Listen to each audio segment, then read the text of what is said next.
Thank you. Thank you. Okay. All right. I got pretty much all new jokes today, which is pretty awesome because I've had some old jokes for a while, and my passive-aggressive Jesus joke had become passive-aggressive me doing passive-aggressive Jesus. Just, yeah, fucking...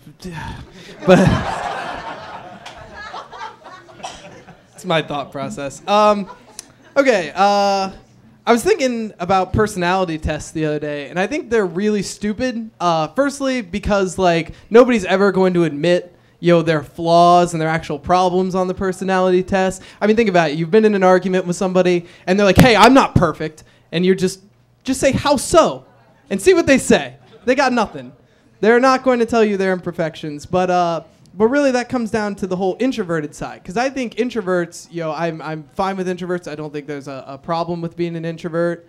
And one of the things about it, though, is the test frames it very, very negatively. Like a good question for an introvert would be like, do you think about things better on your own or with others? But instead it's like, hey, do you like hanging out with people or are you sad?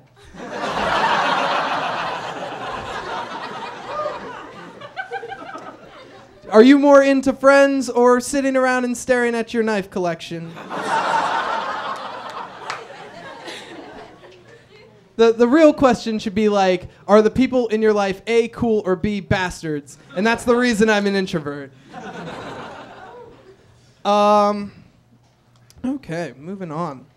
I think that hitting on a girl who's working in fast food is like the Hail Mary of dating.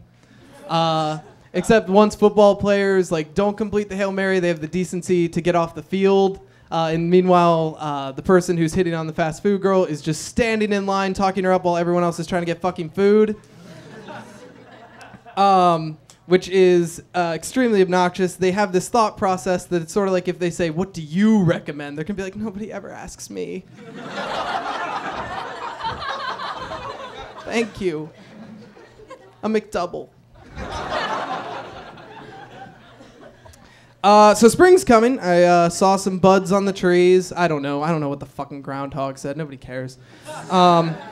But I saw buds on the trees, and I had one thought that went through my mind, and that's, fuck, the smelly tree's gonna be back. You all know about the smelly tree, right? You walk up Jeff Hill, and there is just like a tree on the corner of like the whole sorority street, and it drops berries that are like squirrels shit in berry casings and let them fall. I don't know. It smells like vomit. I don't even really have punchlines for this joke. I was just going to say like the smelly trees and hope everybody's like, yeah, I know the smelly trees. I'm going to laugh at that joke. That's how I imagine all of you talking, by the way. That is like your collective accent was what I just did.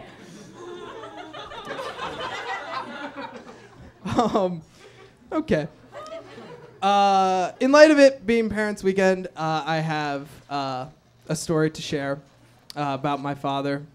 I don't actually think I'm going to take nearly 5 minutes to be up here, but I already said I'm doing all new jokes, and I'm not going to lie to you, people.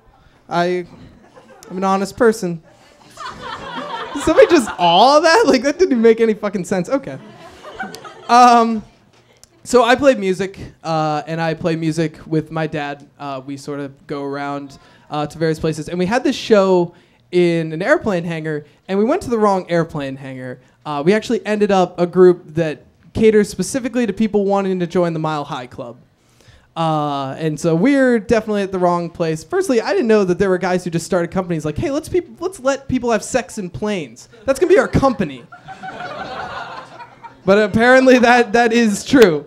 So we sort of walk up, and they're sort of like, can I help you? And my dad's like, yeah, we're looking to play. Uh-oh. Luckily, these guys are responsible, and they're like, sir, I'm not sure he's old enough.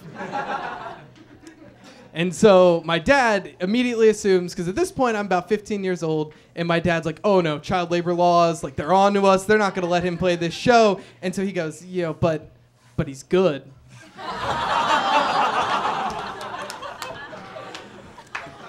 And so the Mile High Club guys look me up and down and say, he can't be that good.